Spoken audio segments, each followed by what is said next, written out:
Muy buenos días. En la mañana de hoy vamos a dar la charla sobre hemorragia intraparenquimatosa.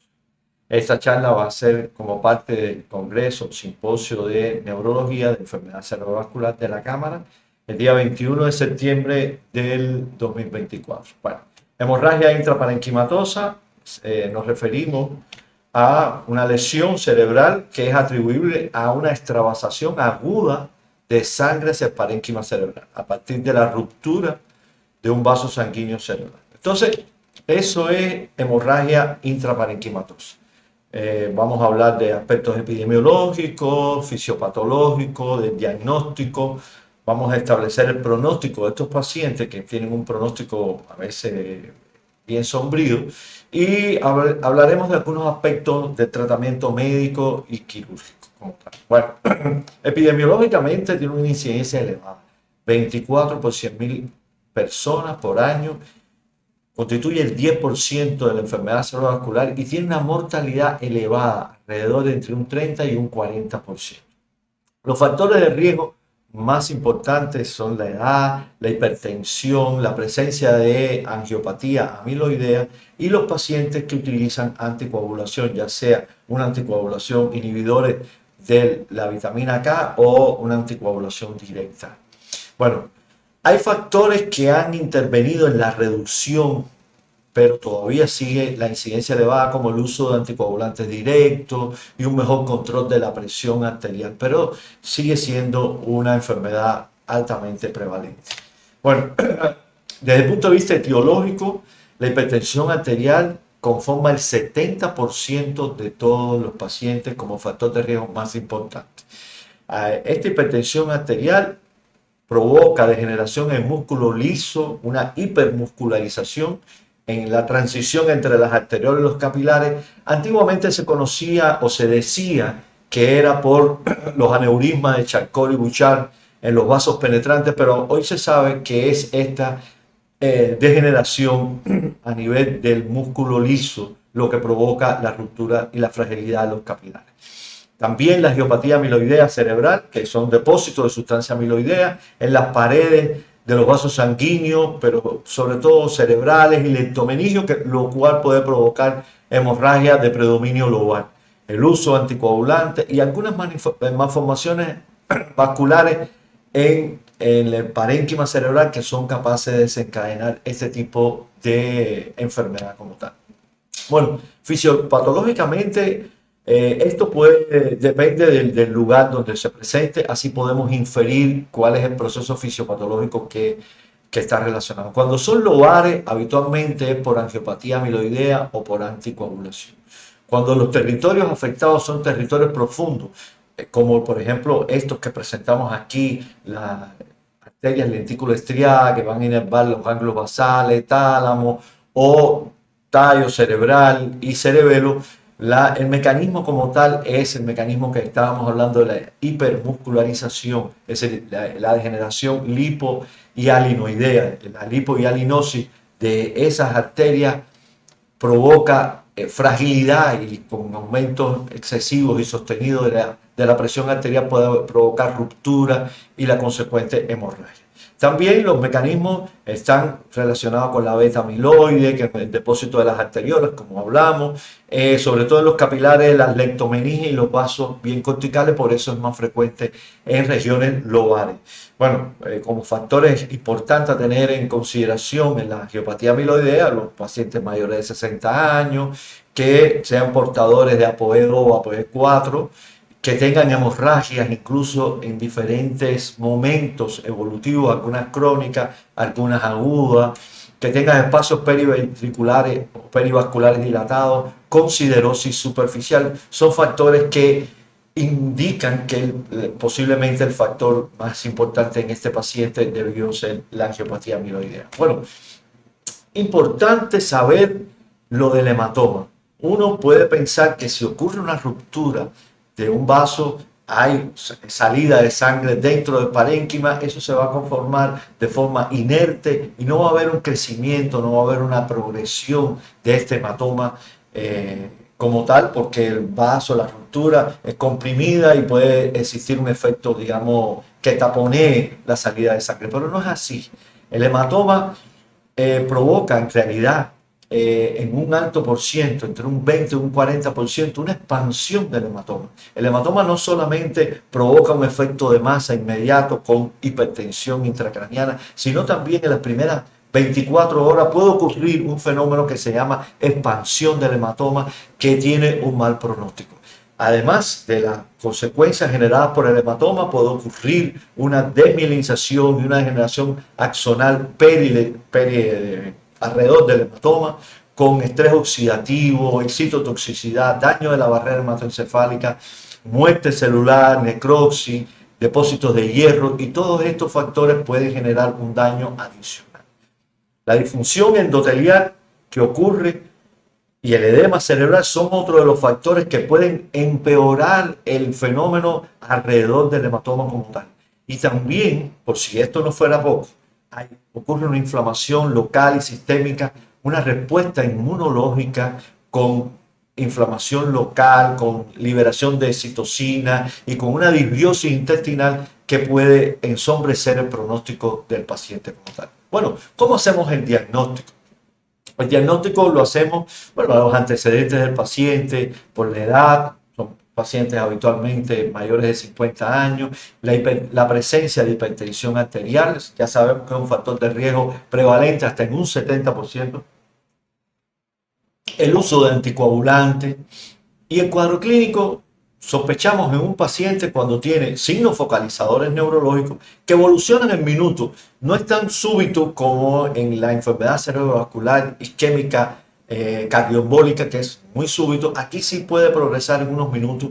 La cefalea casi siempre forma parte del cuadro clínico, puede haber náusea, vómito y toma de conciencia unido a los signos focalizadores neurológicos.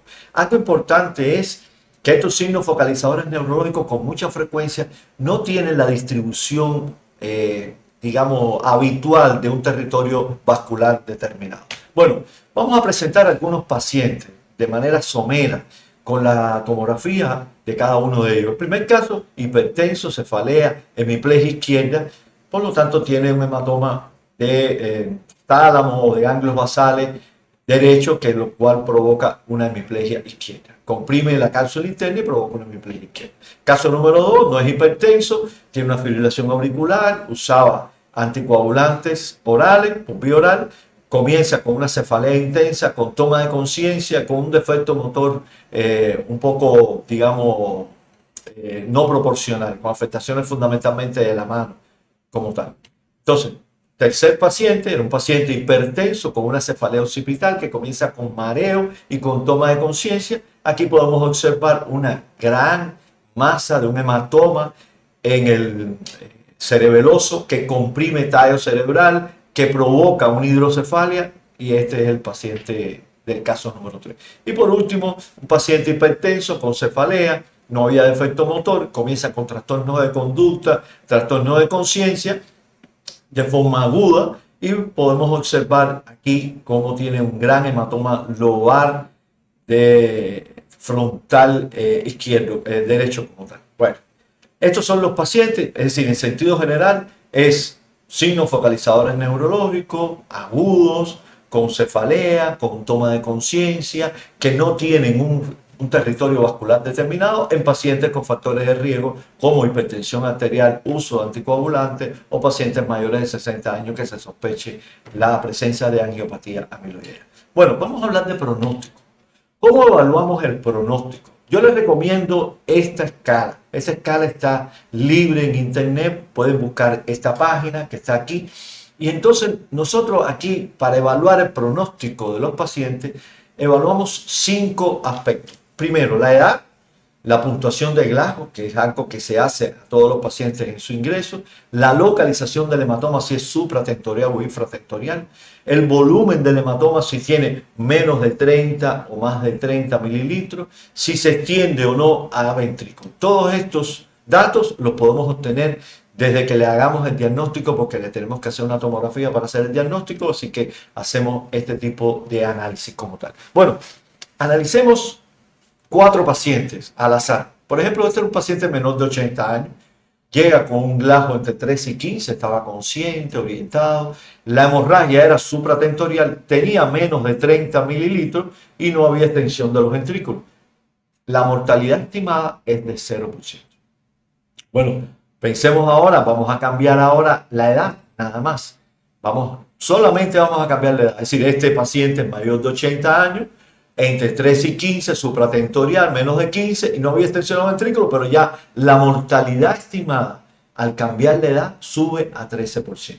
Y cuando analizamos dos pacientes más, por ejemplo, ya menor de 80, mayor de 80, pero con un glajo entre 5 y 12, ya con toma de conciencia, entonces ya la mortalidad en el primero, en el menor de 80, ya viene siendo 13, pero en el mayor de 80, con el mismo glajo, viene siendo 26 de mortalidad estimada. Esto es algo importante incluso a la hora de hablar con los familiares, de establecer un pronóstico, porque siempre nos preguntan, esto nos puede ayudar un poco a decir que según escala, según lo que estamos viendo, el pronóstico no debe ser favorable o puede ser favorable para la hora de establecer una comunicación con los familiares.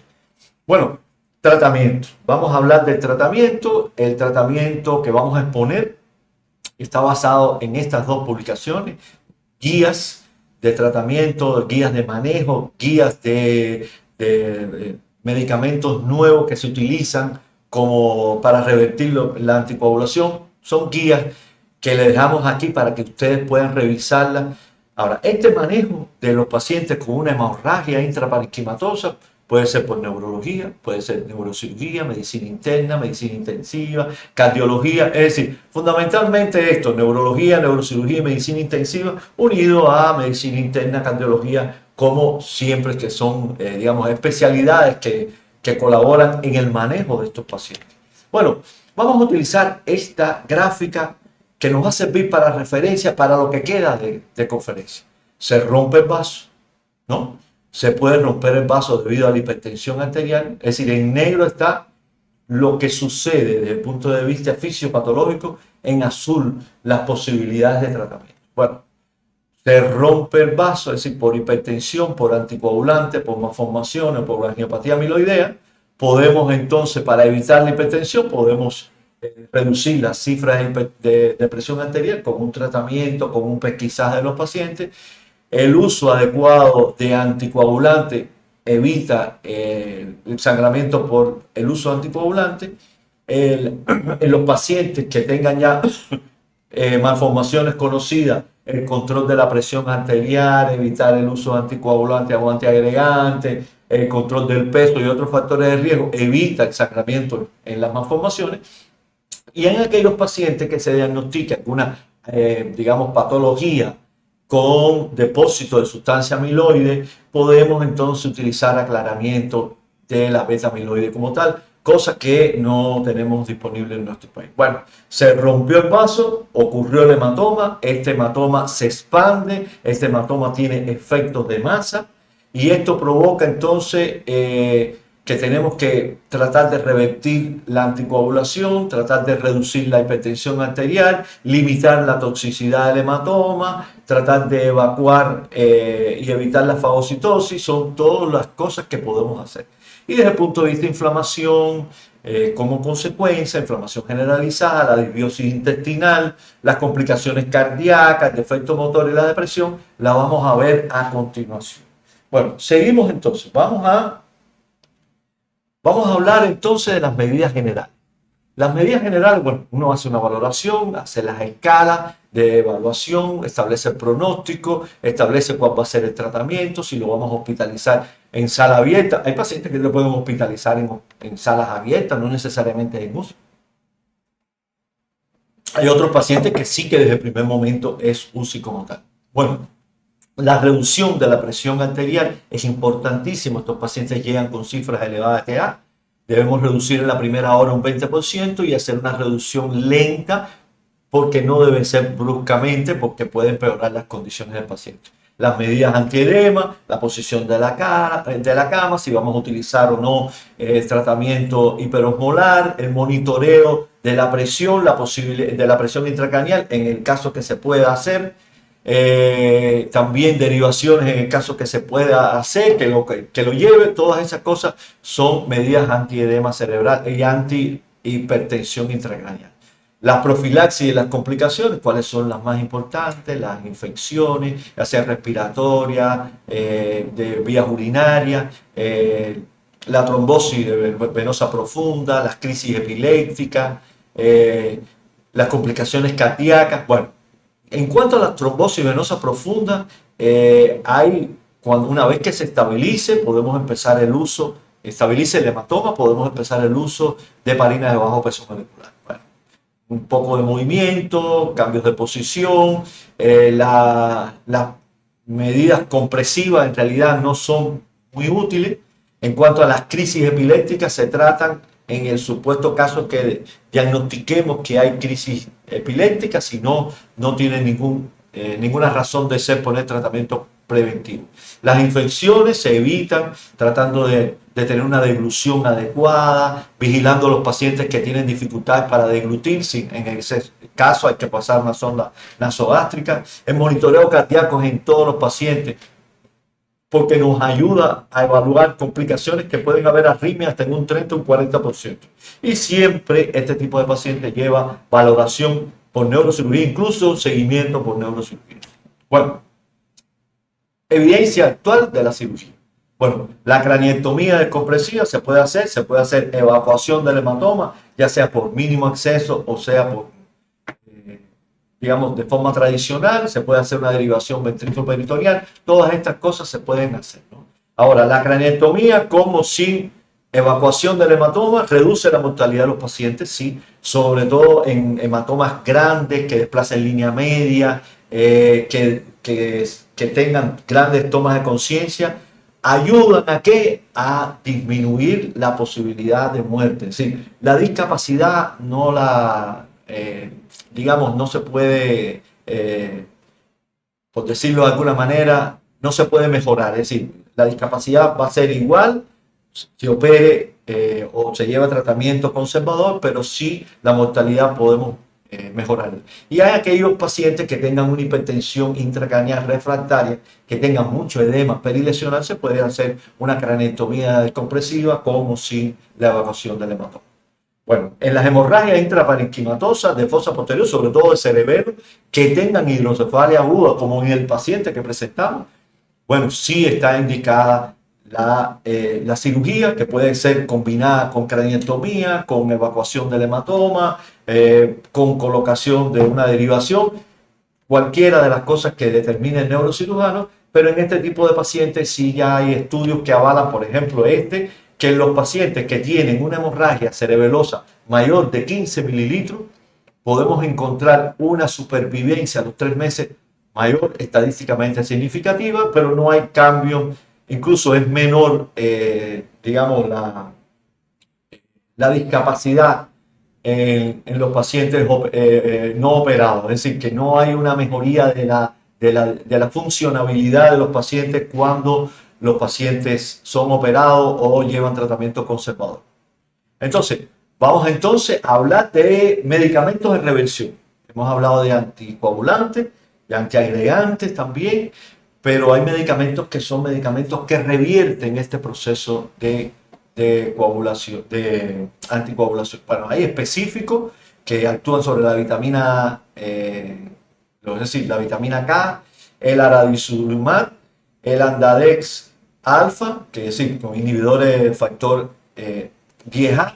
Hay algunos no específicos, como los concentrados del complejo protombina, y hay nuevos antídotos, como algunos anticuerpos monoclonales en estudio como tal. Bueno, vamos a hablar en sentido general cuáles son las estrategias de reversión. Bueno, de antiagregantes plaquetarios, aunque es controversial, las voy a mencionar. Bueno, se pueden poner transfusiones de plaquetas, el ácido amiloéxilo caproico se puede utilizar. Anticoagulantes, ya sea oral o parenteral. En los orales, que son inhibidores de la vitamina K, se utiliza vitamina K de 5 a 10 miligramos. En los que son inhibidores del factor 10 activado, como el rivaroxaban, apixaban y edoxaban, se utiliza el Andenac C alfa, y el dabigatran se puede utilizar el idarucimab o se puede utilizar también diálisis. En caso de los pacientes que usen heparina o heparina de bajo peso molecular, el sulfato de protamina como tal. Bueno, entonces vamos a hablar someramente de los dos, digamos, que están en el aprobado por la FDA, que son fármacos que revierten la anticoagulación. Este es del dabigatran y se llama idarucimab. Es decir, este medicamento, un anticuerpo monoclonal, se utiliza en forma intravenosa. La forma de administración es la siguiente: los viales, hay dos viales.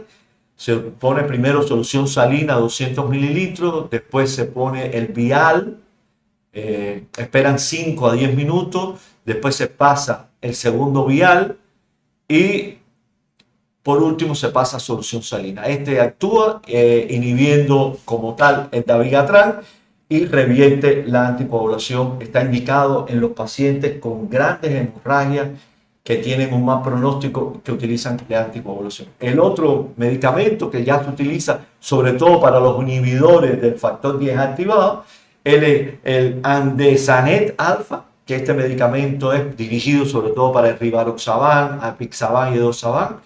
Son para hemorragias potencialmente mortales o no controladas y puede utilizarse una dosis baja o una dosis alta que se utiliza de forma inicial o de mantenimiento. Aquí les ponemos cuál es las dosis sugeridas internacionalmente. Bueno, pero vamos entonces a resumir un poco y a concluir todo lo que tiene que ver con tratamiento. Ya hablamos de la ruptura y vamos a hablar entonces de estas complicaciones que tiene que ver con el hematoma como tal. Vamos a hablar de la primera, inflamación. En la inflamación, esto provoca una hiperactivación del sistema nervioso autónomo, reduce el vaso, hay linfopenia rápida, hay una inmunosupresión y esto se puede controlar según estudios con metoprolol y en algunos ensayos clínicos también con fingolimod, que es un medicamento que se utiliza para la esclerosis múltiple. Se están haciendo ensayos clínicos en el eje intestino-cerebro, se afecta muchísimo con una neuroinflamación, con afectaciones de la neuroplasticidad y la inmunidad. Y esto hace que haya alteraciones de la microbiota intestinal. Hay sugerencias, hay nuevos estudios, quizás dentro de unos años estamos hablando de trasplante de la microbiota en pacientes como estos para evitar complicaciones a posteriori. Las complicaciones cardíacas son muy comunes, hasta un 30 o un 40% de pacientes pueden tener arritmia, hay que darle seguimiento, es por una hiperactivación simpática y se relaciona con un mal pronóstico a los 3 meses como tal. El déficit motor es importante porque a veces hacemos rehabilitaciones intensivas en las primeras 24 horas. Podemos hacer algunos cambios de postura, estiramiento y algún movimiento en los pacientes que tienen una hemorragia, pero en las primeras 24 horas no podemos hacer movilizaciones agresivas como tal. Podemos considerarla pasada las 24 o las 48 horas como tal. Y la depresión, hay estudios que es 20% de los pacientes con hemorragia intraparenquimatosa tienen depresión y la fluoxetina pudiera ayudar en la recuperación de estos pacientes, teniendo en consideración que se han demostrado que hay hiponatremia y fracturas óseas relacionadas con este tipo de pacientes.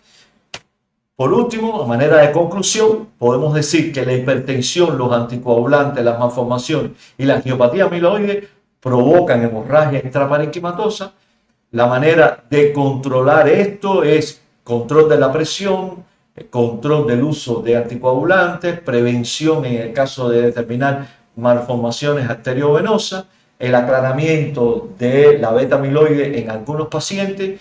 En el caso de ya provocado la hemorragia intraparenquimatosa, tenemos que lograr a ver cómo podemos revertir la anticoagulación en caso que se utilice anticoagulación, evacuación, tratamiento quirúrgico, tratamiento de las complicaciones y tratamiento, valorar este tipo de complicaciones que pueden ser como inflamación, la disbiosis, las complicaciones cardíacas, el déficit motor y la depresión como tal. Muchísimas gracias a todos por haber tenido la gentileza de presenciar esta charla. Que tengan un excelente fin de semana.